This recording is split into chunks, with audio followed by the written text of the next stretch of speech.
Funding for This Is Nashville comes from you, our listeners, and Music City Prep Clinic, Nashville-based provider for PrEP and offering comprehensive sexual health services in an environment designed to be safe, professional, and shame-free. Learn more at musiccityprep.org. I'm Blake Farmer, and this is Nashville.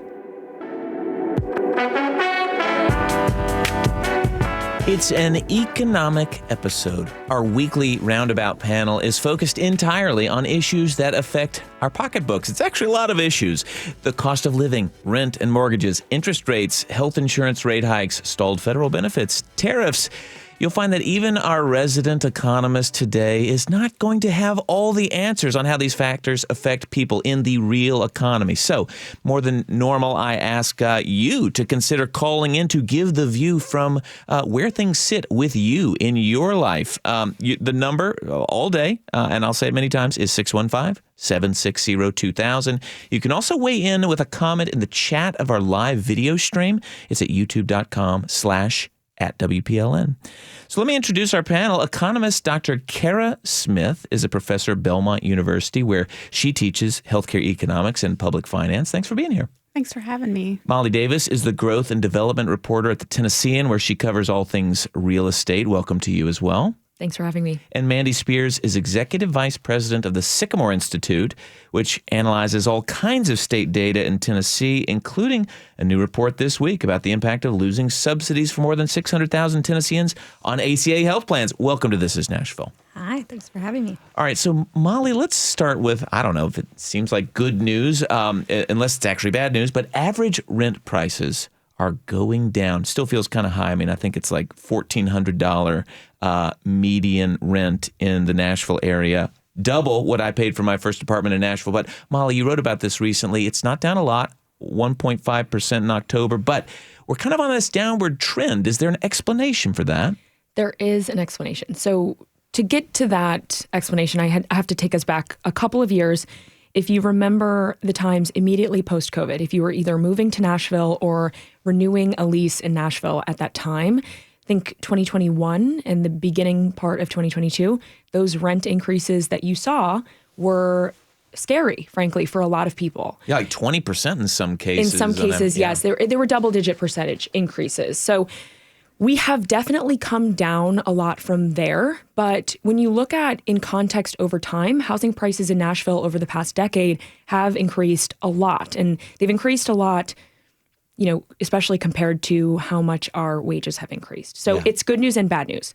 Luckily, in terms of the rental market, Nashville has seen a ton of new supply, especially with rental units that are in sort of the downtown core area. If you'll notice, driving around downtown Nashville looks a lot different.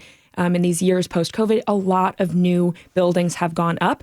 Those units are taking quite a long time to fill. So landlords, management companies are offering incentives for people to move into those new buildings.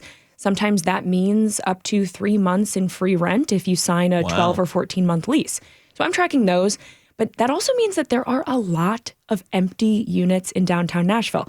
We did a count at the Tennessean in June or July, and there were thousands. Thousands? Yes, of empty units awaiting renters. Those are just the ones being advertised on Zillow. And so I spoke to one analyst who said that might just be the tip of the iceberg when it comes to what's out there right now and what's coming. So we're just kind of resetting after this big construction boom that was spurred because of this really high demand that we had in Nashville. Yeah, what are you seeing in the rental market? Have you seen things stabilize, even fall for you? What are you seeing in your part of Middle Tennessee? We'd love to know. 615-760-2000 to chime in.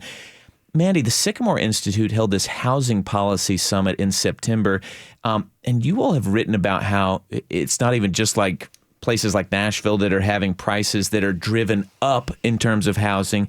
And I suppose this is probably mostly talking about housing that people are buying. But there's sort of this domino effect going on where you've had like 850,000 people move to the state in the last 15 years. I read that the Nashville area needs 90,000 new units in the next decade to keep up, and we're not really close to being on track there. So why aren't we seeing developers step in and build like we need? Yeah, there's a lot of issues that a lot of factors that go into whether or not a developer decides to come in and increase supply.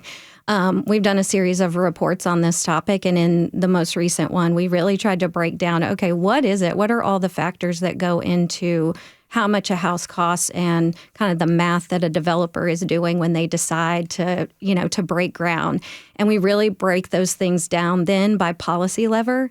Like if you are a policymaker at the federal, state, local level, like what are the tools in your toolbox to kind of affect this and what can you not affect, right? So we have like macroeconomic policy that's obviously going to affect things like interest rates and the cost to borrow money for these developers, but also for homeowners. But then we have really very local issues, things like zoning and codes, just like how much can you build on a piece of land? How much land do you have to build one house, two houses, three houses? How much does it cost to build those things because you're trying to check all these sort of regulatory boxes? All of those are things that developers are considering when they're thinking about whether they want to go into a market and start to build more housing there. Well, in a recent article, it seemed like the Sycamore Institute was even suggesting that like local governments could consider reducing some of the regulations or zoning restrictions. But do you see much support for those kind of ideas? That's a thing where like all the academics and all the policy wonks seem to be on one page. They're like, oh, this is so easy to do. But when the rubber meets the road on this, it's just a really difficult thing to do because people like the way that their neighborhoods are today. And when you start talking about things like zoning changes, that can be very scary for people because they don't know what that means for their neighborhoods. Will it change the character? Will it change the types of people in the neighborhood? Will it affect their water pressure? That is a top one that you hear. And so, it's really all about that public input and how our processes work today, which now we're kind of doing these like one-off zoning changes in a lot of localities where the public really serves more as like a veto point for a very specific thing happening in their neighborhood versus like more comprehensive changes for a whole city. So that's really the biggest impediment is kind of getting the neighborhoods and the people to understand like what this could or couldn't mean for them. Yeah, absolutely. Just to weigh in there, this is something that is developing every single day in Nashville right now. In fact, last night I was at a community meeting representing several districts in Metro Council districts in West Nashville, and the water pressure topic came up. People have real concerns about infrastructure. That includes things like increased traffic in their neighborhood, water pressure. They're worried about stormwater. I think the thing that's really difficult and what a lot of policymakers, developers, and the like know is the reality. A lot of these things can't be paid for unless you do increase density. So it's kind of this chicken and egg situation that's really, really hard to remedy for people. Wow. Well, are you renting? Are you on the housing market? Are you in the construction industry? Well, if you're in the construction industry, do you have more work than you can handle, or is there something that would slow you down on starting a new project? Or on the flip side, are you house hunting? Has it cooled down at all? Let us know. We'd love to hear from you. 615-760-2000 to join the conversation. All right. As the economist in the room, Kara, is there more to this issue in Middle Tennessee about the housing market than just having more people wanting to buy homes than there are homes available, like a straight supply and demand issue? I really think that is the issue. And we look at even business leaders in Tennessee. It's not just residents, but business leaders are also expressing concerns about the infrastructure piece. They're saying we want to start business. We want to hire new folks, but where are they going to live when they get here? Are they going to be healthy when they get here? We have a lot of workforce concerns here that even business leaders are expressing on top of the everyday concerns of people who live here. And Manny's exactly correct that everybody wants more affordable housing. They want higher density as long as it's not in their neighborhood. And that's a real challenge. I will say that it's kind of a comfort to me as a Nashvilleian that there is an oversupply of housing at the moment, simply because we're probably going to get into an environment where construction is a bit more of a challenge. And so it's good for us to be in a place where we have capacity, because growing our city and growing our population is going to depend more and more on the existing housing stock, because new construction is probably going to be a little bit more of a challenge going forward. A challenge related to what? To tariffs? To just overall sort of economic factors nationally? Yeah, I think the two big challenges that folks in manufacturing and construction are citing are materials costs, which are going to be impacted by tariffs, and then the workforce, which is going to be impacted by more restrictive immigration policy. So you're saying that people may just have less money to spend on rent, and they're going to have to the market's going to have to slow down for them. Exactly. Well, let's. We'll take a call in a moment, but we may move on to healthcare. But we're happy to jump around if calls come in on this topic because it's a hot one. A much more complicated market, frankly, health insurance. But we've got this looming spike in premiums for anyone who gets coverage through the marketplace that was created by the Affordable Care Act. There was a time we did not have huge numbers taking advantage of these plans in Tennessee, and then subsidies became more generous during the pandemic, and now you've got more than 600,000 people in these plans, and those subsidies are set to expire at the end of the year, and in many cases, folks would pay twice as much every month. Not everybody, but some would. I'll just ask our listeners, are you one of the folks on these marketplace plans? We'd love to hear from you. What would you do if monthly premiums do, in fact, double? Join us on air at 615-760-2000. Mandy, the Sycamore Institute, again, put out this big analysis this week about the impact on Tennessee. I wonder what, in looking at those numbers, what worries you most about these subsidies potentially running out?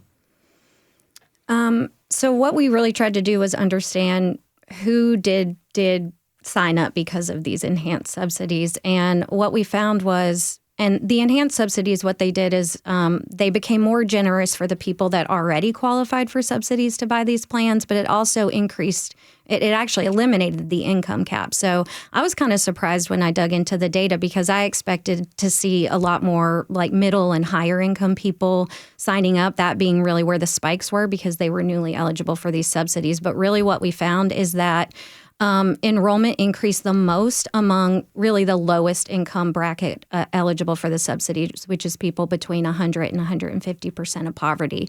So these are folks that don't necessarily have a ton of money, and so they're going to be a lot more price sensitive. So when the prices of these premiums go up, they are going to be more likely to probably drop that coverage altogether, and they may not have an affordable alternative option, like maybe something from their job or something like that. And this is kind of a double whammy situation where when coverage got more affordable, it encouraged or incentivized people that maybe didn't see the value in having health coverage before sign up for the first time. So we're talking like younger people that tend to be healthier, that don't necessarily see the value in having a health plan. Well, if they don't have those subsidies anymore, they may choose not to enroll. And what ends up happening is you have an overall less healthy mix of people in the plans, which makes all of the plans for everyone more expensive. So you kind of have like a double thing going on here. Yeah, Kara, can you talk a little bit about that kind of double whammy there, that when you have those young people pulling out of this, that I think we're already seeing folks like Blue Cross saying they're going to have to increase premiums, right?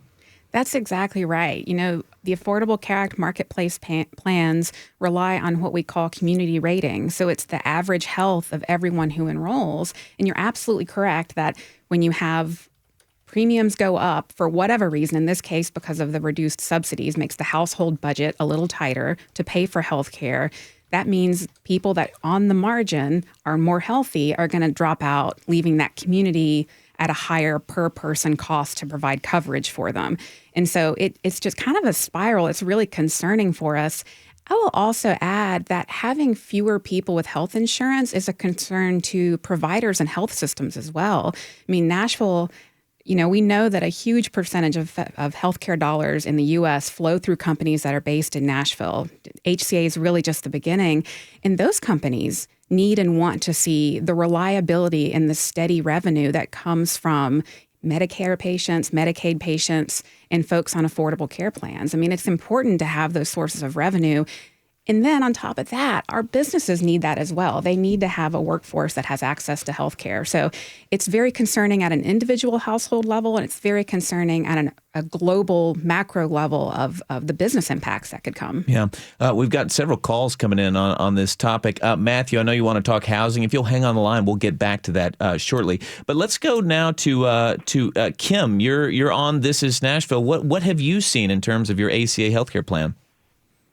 So I own a small business in Nashville, and I am incredibly grateful to have had access to the Affordable Care Act and those health plans, it has made it possible for me to be self-employed, for my entire family to be reliant on that health care, and to operate a small business here that I love. I love to operate. I love to contribute to the community. Now, that health plan is vital because I'm a very chronically ill person. My health care costs on average are upwards of $200,000 a year. And so having a good health care plan in place is huge. It's a tremendous thing. It is literally between life and death for me. So I have to have access to reasonable care. And these plans have made that possible. I get great care. I have great doctors and hospitals I have access to. But this threat of not having these subsidies is terrifying. The impact that will have not just on my health or my finances, it's much bigger than that. If I can't afford health care, I can't afford to live here. I can't afford to run my business. I can't afford to exist in these spaces without access to affordable health care. Kim, do you happen to know how much you might be on the hook for if the subsidies go away? Like, would you be directly impacted? Yes. So my understanding is if we lose the subsidies, our premiums will go up. If they offer the same plan, which the plans change every year, but if they offer the same plan, our premiums would be upwards of over $2,000 a month, which, while I could afford a little bit more, I can't afford $2,000 more per month just in premiums, and that is that's if we get the same plan that has a zero. I have a zero deductible plan right now, or a low deductible plan. I think this year it went to $300 from zero, and so I have to have those types of plans because I will meet that deductible very quickly with all my health expenses. Wow. But, well, Kim, thank you so much for calling this in, and we'll take one more call on this topic and then kind of chew on it for a second here together with the panel. But Tommy, you're calling in with kind of a similar thing where your deductible has really gone up with your plan on the ACA. What have you seen? Well, actually, it wasn't the AC plan, but when. Oh, Tommy, we may have lost you. To 5,000. Can you say that again? You dropped out for just a moment. Oh, I'm sorry. When Obamacare came in, my deductible went up from $1,500 to $5,000, and my coverage dropped.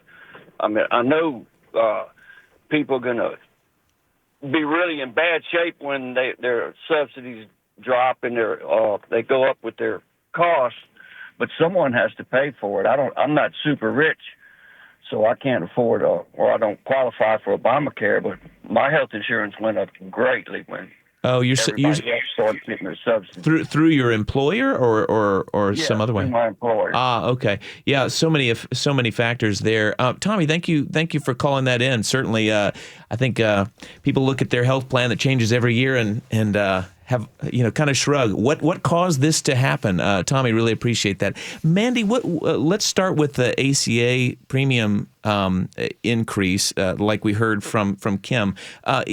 Is there anything they can do to prepare for what's ahead? I'm not sure. I'm not sure about that. I think this debate is kind of interesting, right? This is kind of partially why the government is shut down right now. This is a bargaining chip in that debate.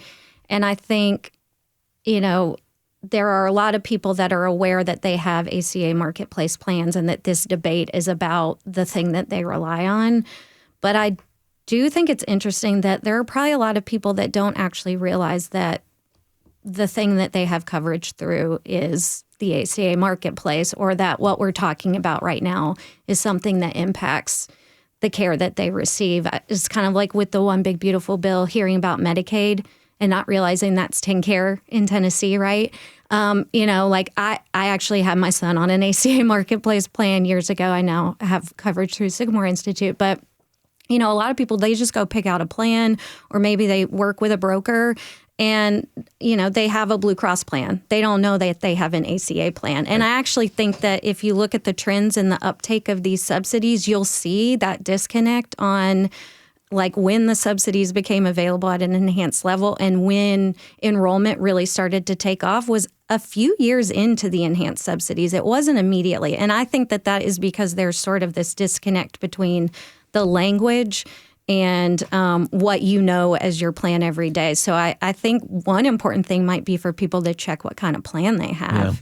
Yeah. And it's not like you're getting the subsidies personally. Those subsidies just go straight to the health insurance companies, and you see kind of the net price after the subsidy has been taken into account. So I think that's another factor is a lot of people might be surprised when they go back to re-enroll and they see what their cost is going to be. So maybe just a little emotional preparation. Wow. Well, Kara, are people being made aware that their plan, the cost for their plan is going up, because they would be making decisions about next year right now, right? Yeah. So open enrollment opens November 1st.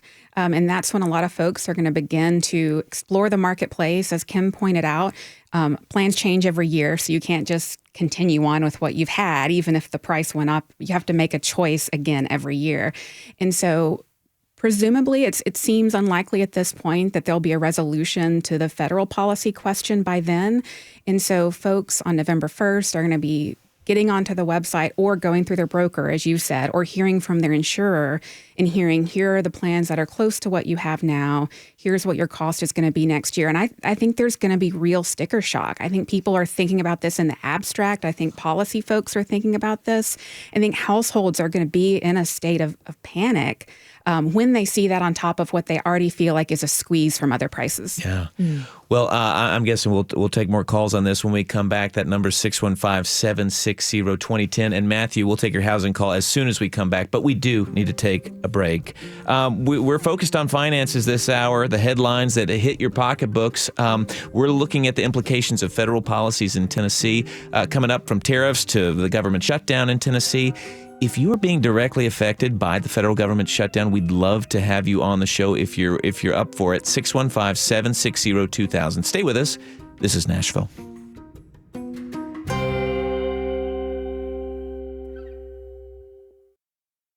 Funding for This is Nashville comes from you, our listeners, and Music City Prep Clinic, Nashville-based provider for PrEP and offering comprehensive sexual health services in an environment designed to be safe, professional, and shame-free. Learn more at musiccityprep.org. I'm Blake Farmer, and I'm jumping the gun. This is Nashville. It's our weekly roundabout, when our panel helps us take a moment to think about the headlines that we're hearing. And today we're focused on the news that directly affects our personal finances. Decisions, or in some case indecision at the federal level, is having downstream effects, though it's not always clear what the effect is. We're turning to tariffs coming up and the ongoing shutdown for federal workers. Our panel's still with us: Mandy Spears of the Sycamore Institute, Molly Davis of the Tennessean, and economist Kara Smith from Belmont University. A reminder, you can join our conversation at any point by calling 615-760-2000 or on our YouTube stream. If you're watching video, just drop something in the chat. It's youtube.com/@WPLN. We're actually going to go straight to the phones because Matthew's been waiting patiently we're going to go back to an issue we started with, which was housing. What are you seeing in the housing market here in Nashville, Matthew? I live in Mount Juliet, and the thing is, you do want to improve, like you asked, do you want to change where you live? Yeah, I'd love to. But, the gap between, yes, my house will sell for a lot more than I ever imagined, but the houses I'm looking at are so much more expensive than I ever imagined as well. Yeah. Molly, can you respond to this? Because it's hard for me to make sense of the housing numbers, because it's like prices are still quite high, very high, and yet things aren't moving either. What gives? Absolutely. So I think one of the things that we've seen, and I don't know particularly, Matthew, if this is your issue that you're seeing, but with the massive changes we've seen in mortgage rates over the past several years, there are some folks who feel locked in to the mortgage rate, the favorable rate that they have from just a few years ago, but they're looking at their life and they may have had a major life change that would typically prompt them to look at a new home, or a new to them home rather. But they feel locked in. Some people call it golden handcuffs. You have a great rate, but your house just might not be working for you anymore. And so that's kind of leading to this indecision. A lot of people are hoping that mortgage rates will come down, but we hopefully, I mean, our economists can weigh in as well, won't get back to 3%. And that was an emergency situation that we had in our economy. So I don't know if, Matthew, if that's what you're dealing with specifically, but that's definitely affecting a lot of people. Yeah. Kara, do you want to weigh in there? Yeah, I think that's exactly right. I mean, two things come to mind. One is that there is some evidence that even an increase in very high cost housing stock, which is what we're seeing a lot of in Nashville. What's being built, you're saying? Yes. These are over $1 million homes in a lot of cases. It's not workforce housing. There is some evidence that does create kind of a trickle down effect where people move into larger homes and then make more affordable starter homes available. But the interest rates are keeping that from happening. And you're absolutely right. I don't see that changing in the next 12 months for sure. Right. $1 million house that you know that a few years ago was worth $500,000 and with a 7% mortgage. Yeah. They say you're so Nashville if you couldn't afford your own home now. So Right. All right. Well, we're going to take one more call on the same topic. Steve, you're on This Is Nashville. What you got? Thanks, Steve from West Nashville. My question is, I wonder how much of the increase in housing costs, home prices, and rent is caused by corporations owning single-family homes that were built with FHA and VA mortgages. Well, Molly's staring at me, which makes me think, great question, but I don't know if we have a good answer. Molly, is that something you've looked at? I haven't reported on this topic directly as it pertains to Nashville and our home market. From other reporting that I've read and stayed close to, folks like Blackstone or other corporate entities or real estate investment trusts, they are, a lot of times catch a lot of blame for our country's affordability crisis right now. But supply and demand still has a lot to do with that. Potentially, it could be that these corporations see the money-making ability that owning real estate can have. So they're taking advantage of that. But when it comes to actually on the ground being outbid by a company, I don't think, we would have to dig a lot more into that issue to see if that's what's actually causing the issue, if that makes sense. Yeah, Steve, good question, and appreciate you calling in with it. We're taking calls all hour. It's all kind of pocketbook issues today. The number is 615-760-2010. We'll take a bit of a turn. Carol, I'll start with you. Before you were a professor, you worked in the state's budget office, and so I'm interested in talking about federal funding right now. When you have a funding issue at the congressional level in Washington, what kind of effect does that end up having at the state level? What a great question. The biggest difference is that states cannot run a deficit.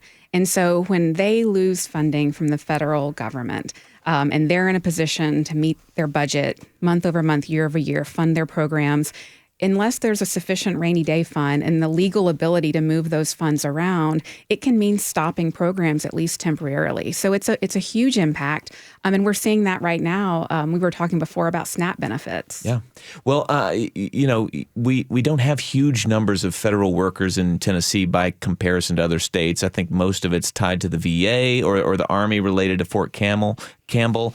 And presumably, this all gets worked out and they get back pay. But when federal workers aren't getting their paychecks, is there a reason to think that it could trigger kind of longer term effects in Tennessee's economy? Absolutely. If nothing else, it concerns me that working for the federal government can become a kind of employment of last resort for talent.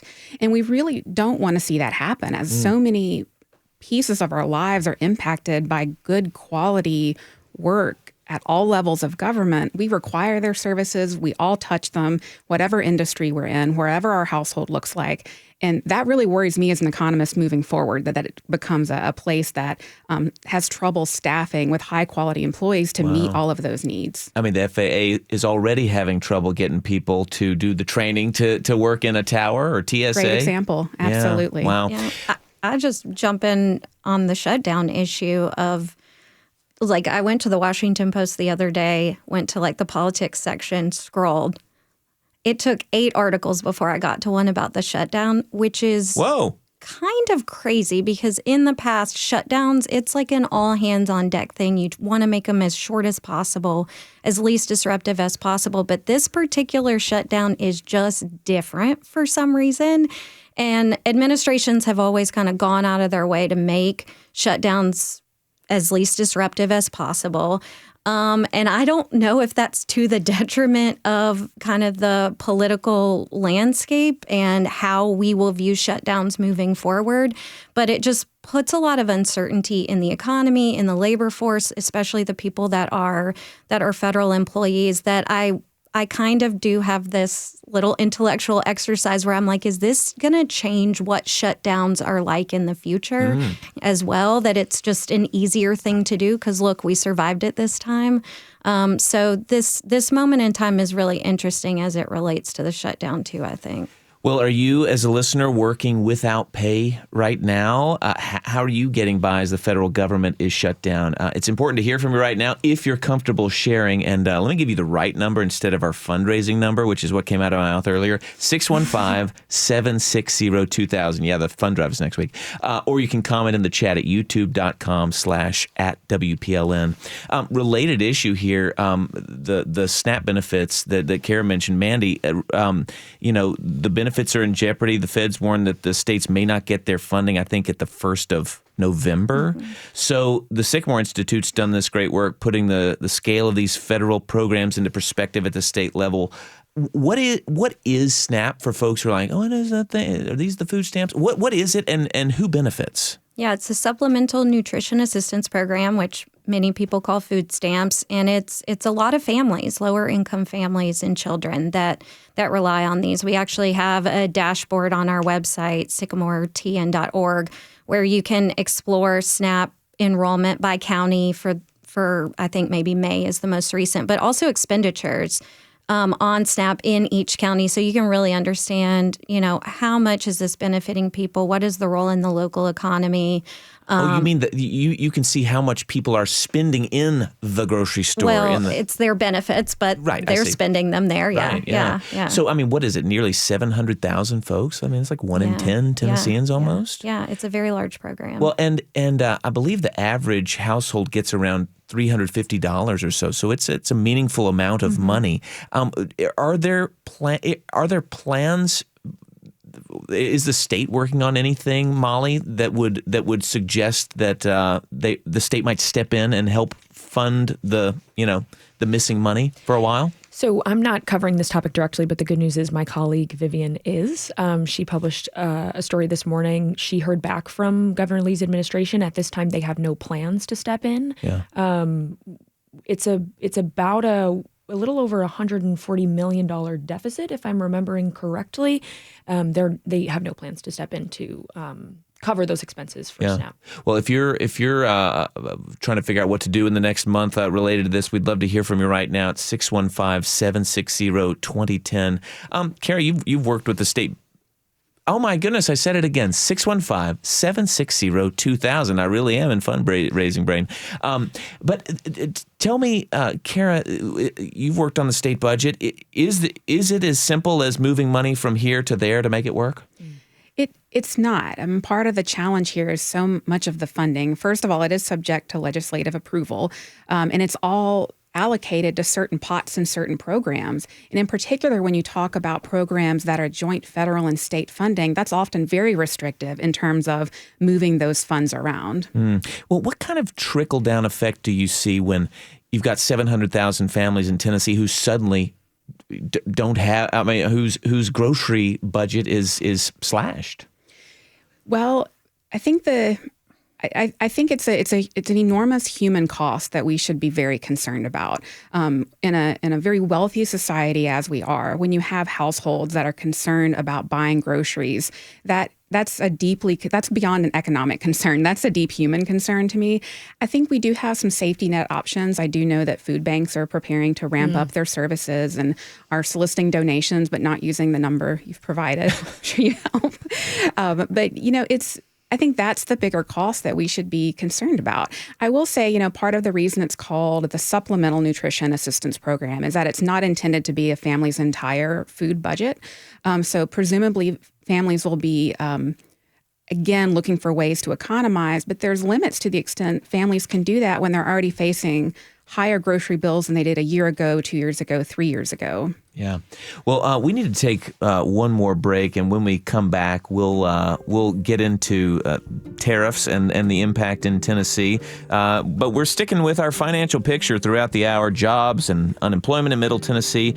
And we'll find a few bright spots, or at least one anyway, to talk about at the end of the hour. Join us on air at 615-760-2000. We'll be right back. This is Nashville.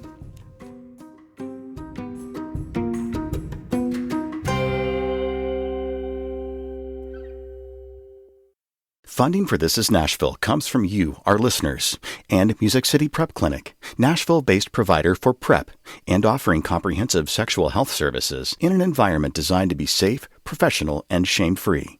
Learn more at musiccityprep.org. I'm Blake Farmer, and this is Nashville.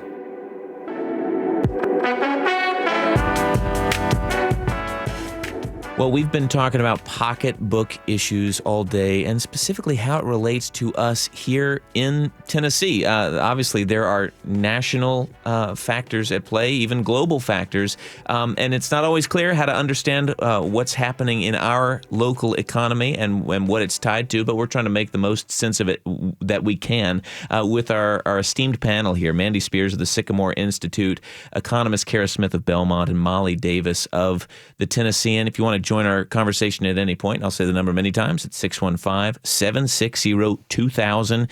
If you're watching the video stream at youtube.com/@WPLN, hello to you. And you're welcome to just drop a question there in the chat. Molly, we've been talking about all sorts of numbers today, and it was striking you during our break there that it kind of all piles up for folks. Yeah. Thanks for that. I mean, I think, so Kara has mentioned very astutely that it's difficult to economize when you're being pinched in multiple directions. So we talked a little bit about housing, but I also wanted to bring up the fact that this report that I have in front of me from Think Tennessee, which is another think tank based in the state, showing that in the last 5 years, the median home price in the Nashville across Tennessee has risen by almost 68%. And then in last 5 years, mind you, the cost of owning and operating a new vehicle has increased by 29%. And the cost of childcare has increased by 21%. So Right. add those numbers to how much you're seeing an increase at the grocery store for healthcare costs and others. It becomes really difficult for people to make decisions, the swaps that they need to make beyond just eliminating a date night once a month.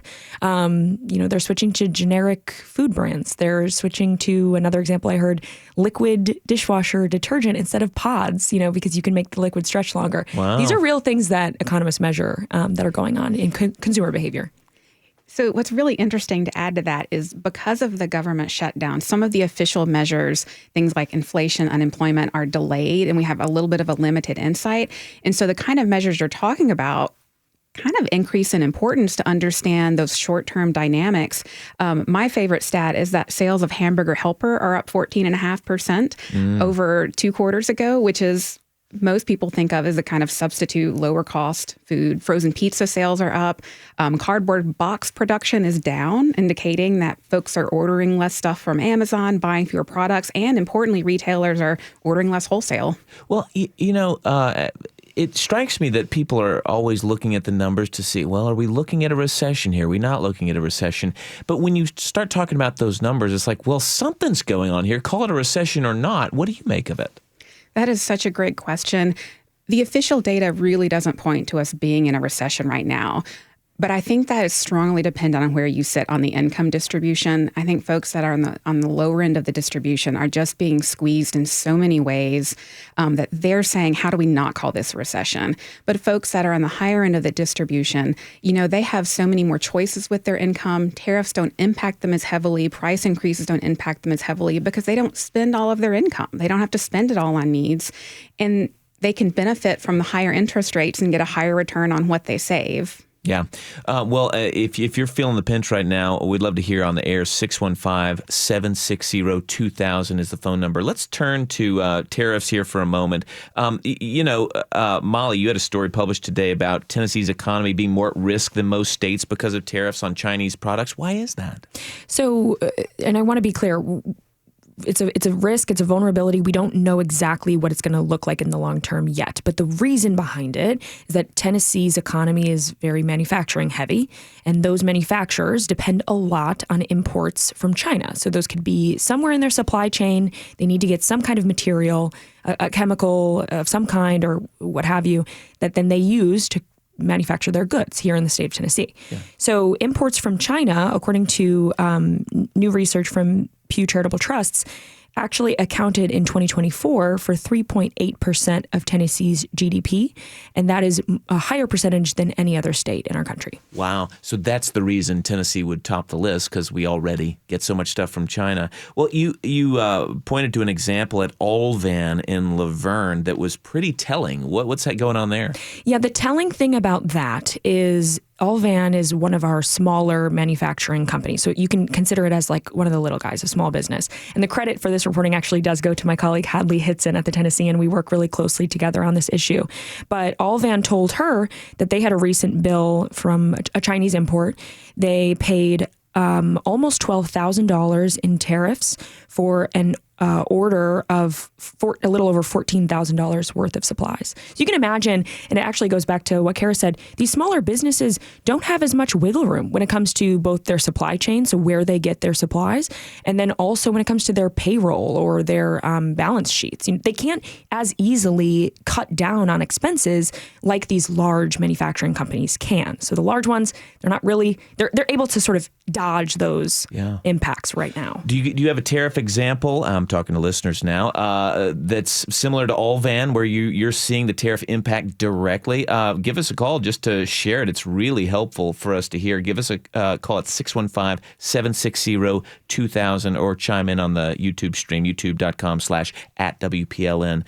Kara, this Pew report that I think this is based on, the Tennessee being most at risk for the tariff impacts, also mentions that it can quickly start affecting state budgets because states have to get more conservative with their forecasts when they're looking at all these things. Why would that be?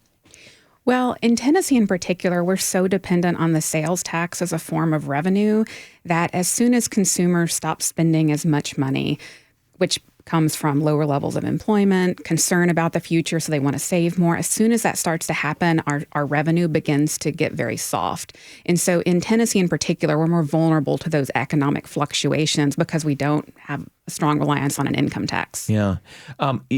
Mandy, I know the Sycamore Institute tracks tax revenue collections. If people want to watch, they can. But is there anything that's going on there that would suggest we're already starting to see some softening, as Kara describes it? I mean, collections so far this fiscal year have been on track. We're running a little bit of a surplus, in fact, but we're just a couple months into the fiscal year. But I think this kind of brings up another interesting point that we've been talking a lot about, that as we face this federal uncertainty, changes that have happened in legislation that Congress has passed, and we have this balanced budget requirement at the state level, if federal dollars go away, will the state try to replace them with its own dollars? And when you look at kind of the way that we collect our money in Tennessee, we don't really have a lot of room to raise a lot of new revenue because we are so dependent on the sales tax, which is already very high compared to other states. We're very dependent on a corporate tax that's also pretty high compared to other states, and we have no income tax.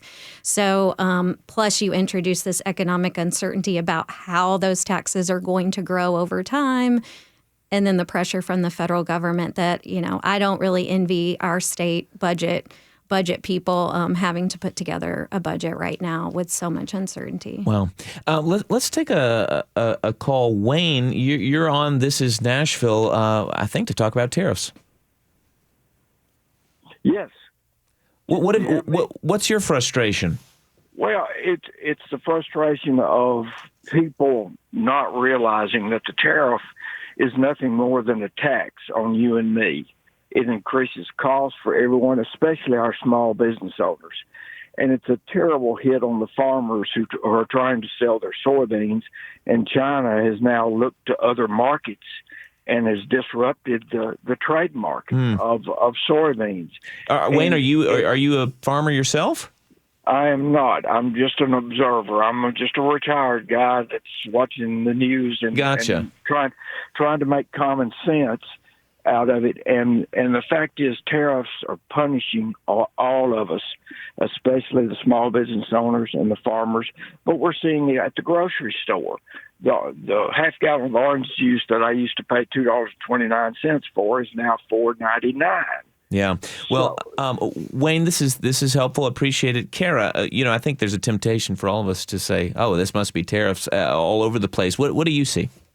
So, a couple things there. I think right off the bat, he was able to cite the increase in price of a product that he buys, that Wayne buys on a regular basis. And so that right there plays into what we call consumer sentiment.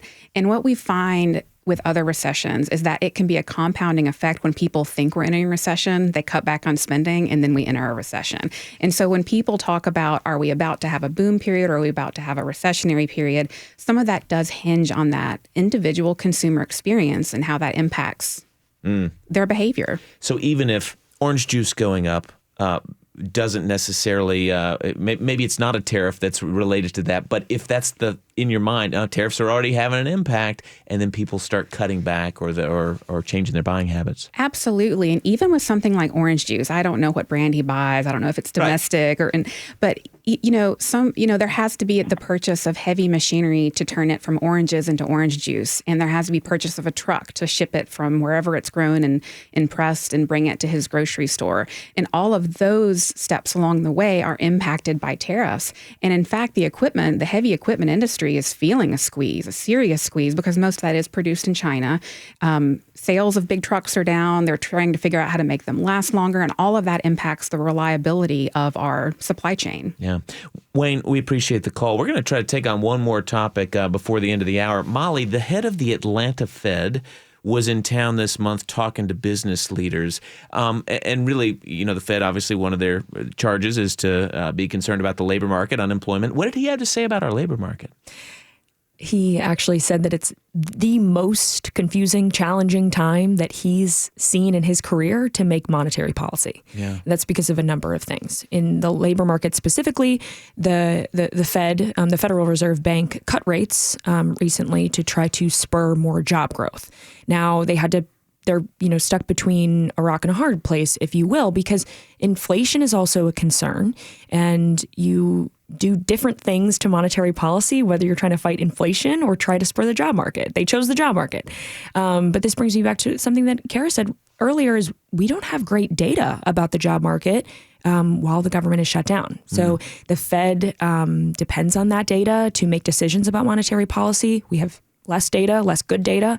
And so, one of the things that the president of the Federal Reserve Bank of Atlanta, Raphael Bostic, said is they do, their own internal work collecting data and collecting information, sentiment from business owners, and also consumer sentiment. One of the things I thought that was really interesting that he said is, the economy today is continuing to split between the winners, the highest earners, and the people who are pinched at the bottom of that scale, which is part of the reason why he said it was really, really difficult to make decisions. Well, Kara, I'm thinking of students that you're training in business and economics. Are they finding an opportunistic job market? Really depends on the sector you're in. So fortunately, I teach in a college of business, and our students are having still good success finding jobs when they graduate, but it's harder than it used to be. We don't have students choosing between 2 and 3 good offers. We have students trying to find the one or maybe the 2. The other piece, not to just throw a hole in their can of paint on this, but AI is playing such a huge role in entry-level work, especially for college graduates. And so for our students, that marketplace has changed where they have to come out at 22 and be able to act almost like a mid-career professional. Wow. That makes total sense. That is going to be most of our time, but I did promise at least one bright spot. And can I share that with the group here? All right, here's my one bright spot for the week. All right. British Airways which has a daily flight to Nashville from London, is expanding a bigger plane, 60 more seats on this Airbus plane from the 777. They've been flying an extra 60 people from the UK walking around among us each day. Doesn't that make us feel better? As long as they spend money and pay our sales tax. Well, I guess we can count on that. I just want to say thanks to our panel, economist Kara Smith at Belmont University, Mandy Spears of the Sycamore Institute, and Molly Davis from the Tennessean. Please do come back. Thank you. Thanks for having me. And This is Nashville is a production of Nashville Public Radio. If you missed yesterday's episode, it was all about the rise and resurgence of Christian music in Nashville. We took it all the way back to hymnal publishing and brought it to current day where the Devil Words are back at Bridgestone Arena. Plus, toured the new Gospel and Christian Music Museum. You can catch up in the podcast feed, or you can watch it at youtube.com/@WPLN. You can catch the moment when the artist Doe sang us a little Mariah Carey, which she was not allowed to listen to when growing up. It was a great show. Today's episode, produced by Josh Deepen and Mary Mancini, directed by Tasha A.F. Limley. Josh also pulling double duty on the phones. Our board operator is Liv Lombardi. The masterminds behind our theme music, LaRange and Namir Blade. The conversation does not ever have to end. You can email us anytime. This is Nashville@WPLN.org. Tell us what you'd like to hear more of on the show. You can also find us on the socials. This is Nashville. I'm Blake Farmer. Go in peace.